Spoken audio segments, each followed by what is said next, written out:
Okay, so now we're going to start the AC portion of the course, and to do so there's a couple of things we need to discuss, namely phasors and impedance. So we're going to start with what a phasor is. What I've written on my notepad here are two sinusoidal signals. One's a sinusoidal voltage, you can see this cosine function here, and one is a sinusoidal current, this cosine function. Remember that this number out front in front of the cosine A, that's the peak value of the waveform. Omega is the frequency. Omega, you might remember from your physics, is equal to 2 pi f, where f is in hertz or cycles per second. And then we have our phase angle theta. Well, a phasor is just representing a sinusoidal voltage or a sinusoidal current as a vector. See, the notation for a phasor voltage is V as a function of j omega, and it's just defined as being the amplitude of the sinusoid at an angle theta. Okay, where this bracket just takes the place of e to the j. This is a good point to remind you that I have on PolyLearn a handout which goes over some of the basics of complex math and complex numbers. So if you haven't already looked at this handout, you should take a look at that, because we're going to be using complex math quite a bit here out this quarter. Really, AC analysis is the same methods and concepts that you learned in DC, except that now the quantities such as voltage, current, and also, as you'll see, something called impedance, they all have angles associated with their magnitude. So instead of just scalar math like we used in the DC portion of the course, here in the AC portion, we're going to be using vector math because, again, the quantities have angles in addition to their magnitudes. So that's the phasor definition for phasor voltage. It's the same idea when you have a sinusoidal current, that you can express it as a phasor current, again just being its amplitude at an angle. And the reason why phasors are defined this way, and the thing to keep in mind is that phasors are just mathematical conveniences. Okay, we define phasors, as you see here, as just an amplitude and a phase angle, because essentially when we do AC analysis, this definition will unclutter the math. And what I mean by unclutter is that you can see as we went from this sinusoidal voltage to this phasor voltage, and as we went from this sinusoidal current to this phasor current, we left out the cosine omega t term, right? We just took the amplitude along with the phase angle.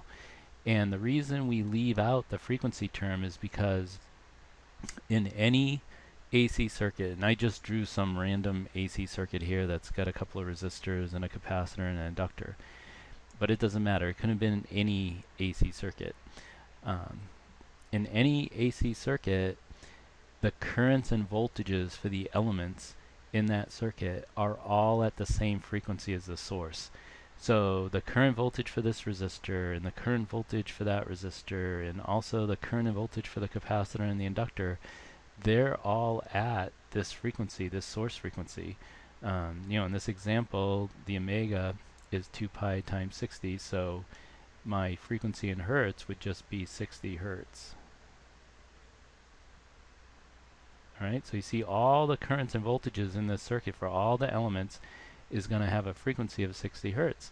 So since I already know the frequency for all the elements, that's why I leave out the frequency term in my phasor definition, because the only possible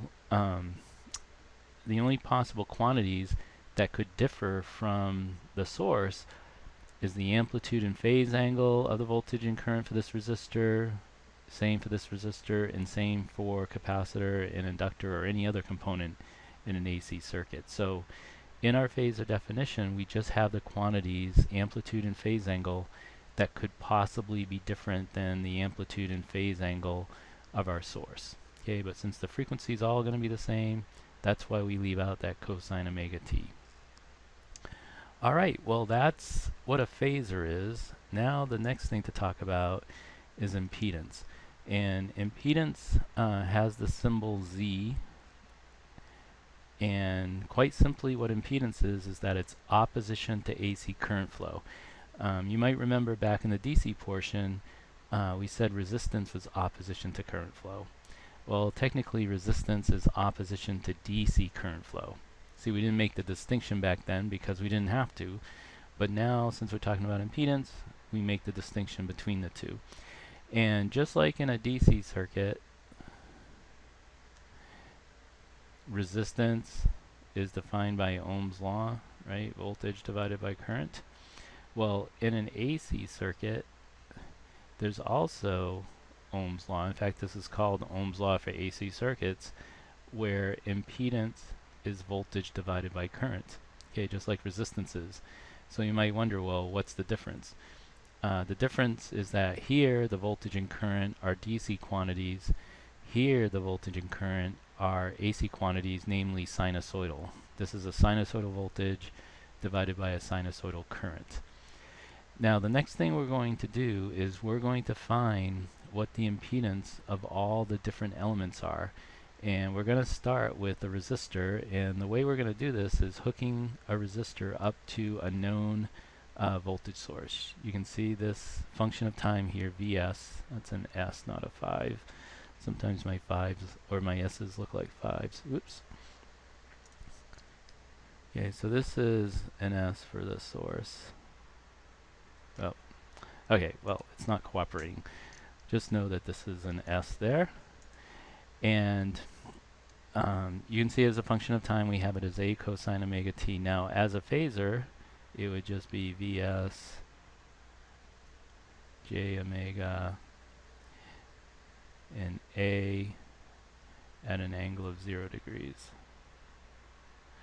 Okay, so to find the impedance of a resistor we're going to use this handout I have that has the derivation already on it.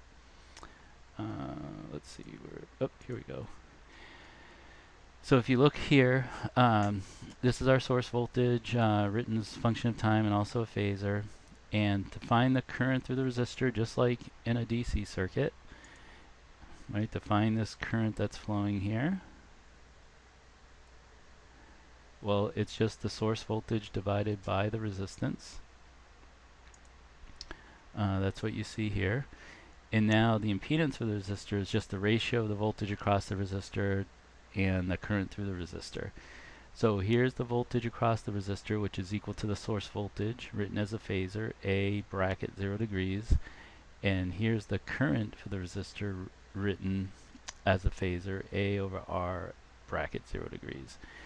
So here's where you need to know your complex math. That again, I have a handout to hopefully remind you how to do complex math, where to get the magnitude it's just A divided by A over R, which is just R, and then numerator angle minus denominator angle, where here they're both 0, so it's just going to come out 0.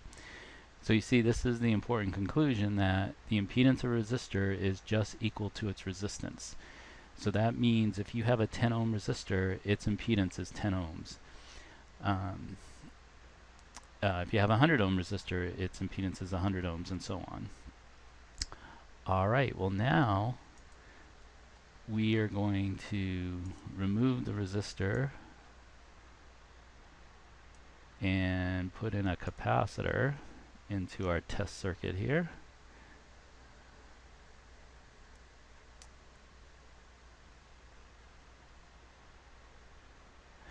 And now we do the same thing. We get the voltage across the resistor, which is the source voltage, find the current, or excuse me, get the voltage for the capacitor, which is just the source voltage, get the current for the capacitor, and then do the ratio of sinusoidal voltage divided by sinusoidal current to get what the impedance is. So if I go back to my handout, and this handout is available on PolyLearn, remember that current for a capacitor is just equal to C dV dt. So we take the derivative of the voltage, so the derivative of Vs of t here.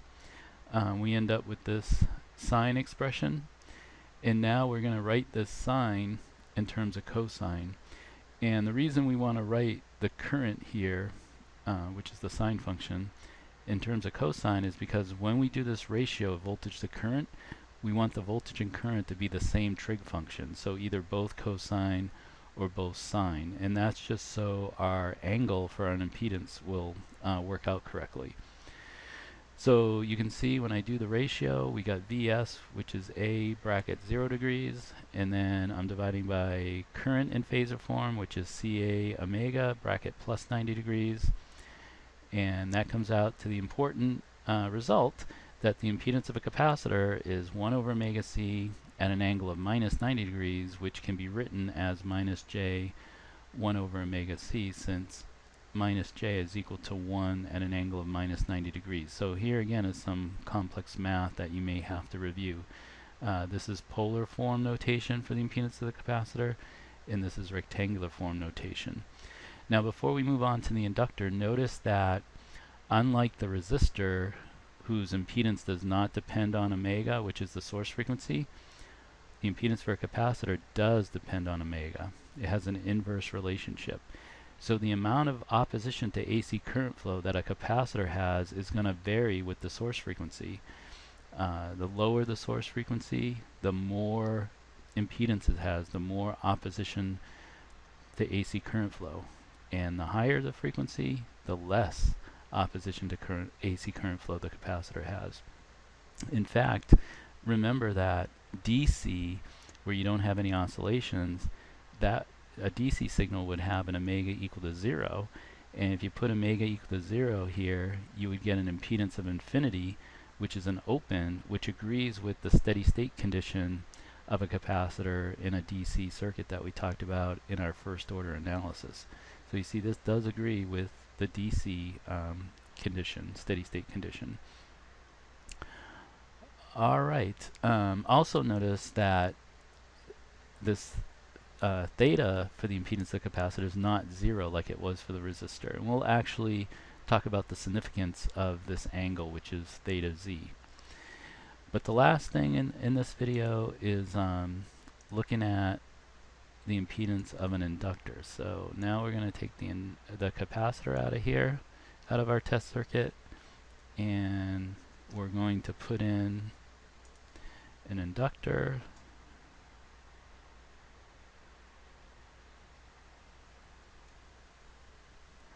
And do the same thing. Take the voltage across the inductor and divide by the current through the inductor. So you can see here we're doing the same process as we did above. And when we work through the math, after we do the ratio here in using phasors in polar form, we find that the impedance of an inductor is omega L bracket plus 90 degrees, which can be written in rectangular form as j omega L. So just like the capacitor, the inductor impedance does depend on source frequency, but it depends on it directly instead of inversely.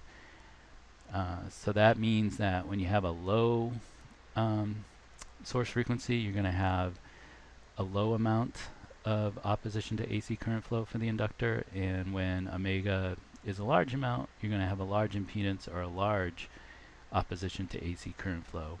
And again, if you look at the DC, where omega is equal to 0, it would agree with the DC steady state of an inductor of a short, right? Because you'd have 0 times L, which is 0. And as we'll see in the next video, impedance of an inductor and a capacitor have units of ohms, just like impedance of a resistor that's equal to resistance. And as you know from DC, resistance has units of ohms.